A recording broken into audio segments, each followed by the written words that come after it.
Hi, I'm Dominic Taylor. I'm one of the trainers at the Baluchi School of Traditional Building Technique, and we're in Frasta, which is in Jumerca, North Greece, in the mountains. I'm going to take you today through the steps in trying to achieve a proper pointing in restoration of old stone walls. So I'm going to show you some of the tools and things to watch out for. First of all, whatever finish you want to achieve, the scouring out and raking process is always the same.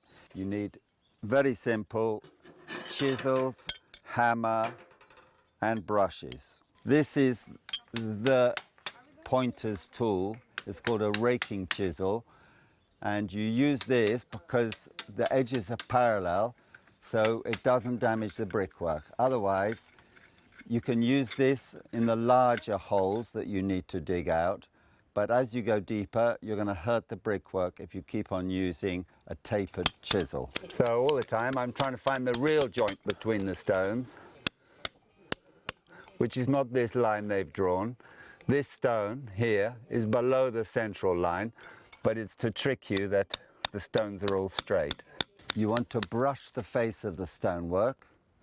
Sometimes the stonework is flaking. You need to decide whether stones need replacing or merely taking off the loose flakes. The reason for removing flakes is so that water doesn't get trapped behind, because the whole point of what you're doing is to remove as much water as you can from the wall as quickly as possible when it rains. So the steel brush is very useful for going along between the joints before you start the mortar.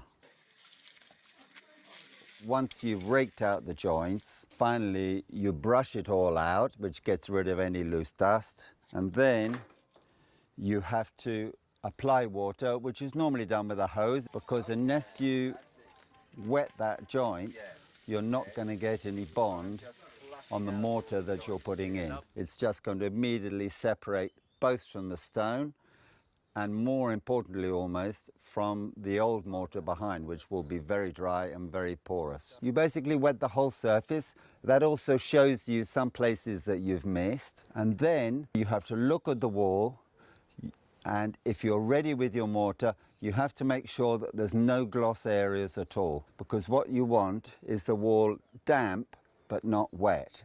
Any gloss areas means that water's on the surface, and that will be a barrier between your new mortar and whatever else it's touching, which means, again, there won't be any bond. The next step is to knock up your mortar. Generally, it's a 3-to-1 mix, and it should be quite a fatty mix. That means a sticky mix, so that it adheres well to this very old, dry surface. You get your mortar. I've got 4 trowels here. These 3 are pointing trowels. This is generally called a gauging trowel or a laying on trowel. This is what you use to get the mortar from your bucket onto your hawk. These 3 are pointing trowels. They're different widths, and of course with a freestone wall you're going to get different gaps between your stones because they're not regular. You hold your hawk underneath where you're working, so anything that misses drops down and you don't waste it. You press it into the joint and work your way along.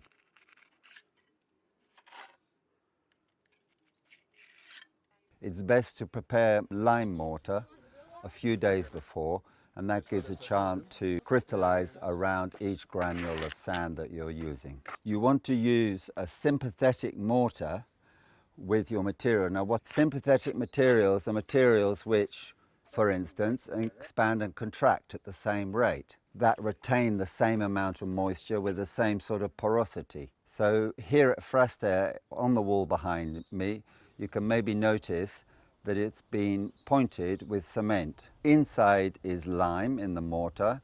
The pointing is cement, which means cement does not allow moisture to escape, or it escapes very slowly, which means moisture gets retained inside the joints, which means when you get a frost, it's going to explode. You don't want cement in this situation. You want the closest material you can as a mix to the stone. So it should be roughly the same strength, so the whole wall is operating as one unit, and in actual fact it should be a tiny bit weaker than the stones in the wall, so that the stones can move, for instance in earthquake or with natural subsidence, and not the mortar hold them rigid. That's how you get vertical cracks which destroys a wall.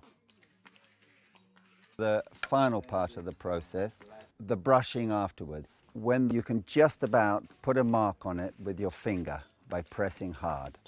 So you grab this, it's a pressing tool. I just made this morning, but you tap, and you've got to tap with wood on wood, otherwise you're going to break this. And what you're doing there is you're removing air from the mix and you're compressing the mortar. Afterwards you just do the final brush when it's almost completely dry. The only important thing about that is don't use anything wet, because you will only end up smearing lime white, and it's going to take a long time to go away. Whitewash can stay for years.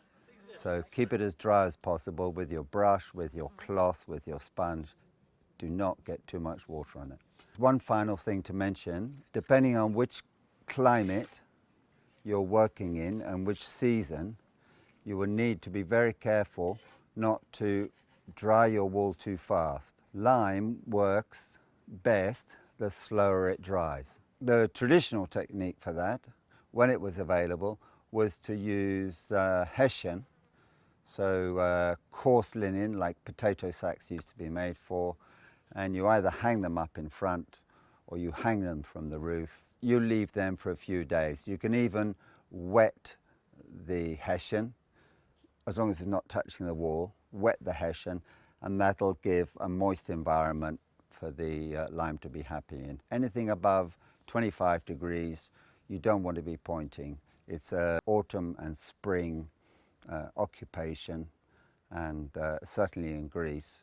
In Northern Europe, it's a different story. You can do it all year round. The ideal time that you want to leave so that the stone and the old mortar doesn't dry out your new pointing is about 15 to 20 days. Every day that you leave your hessian there, it will increase the strength of the pointing.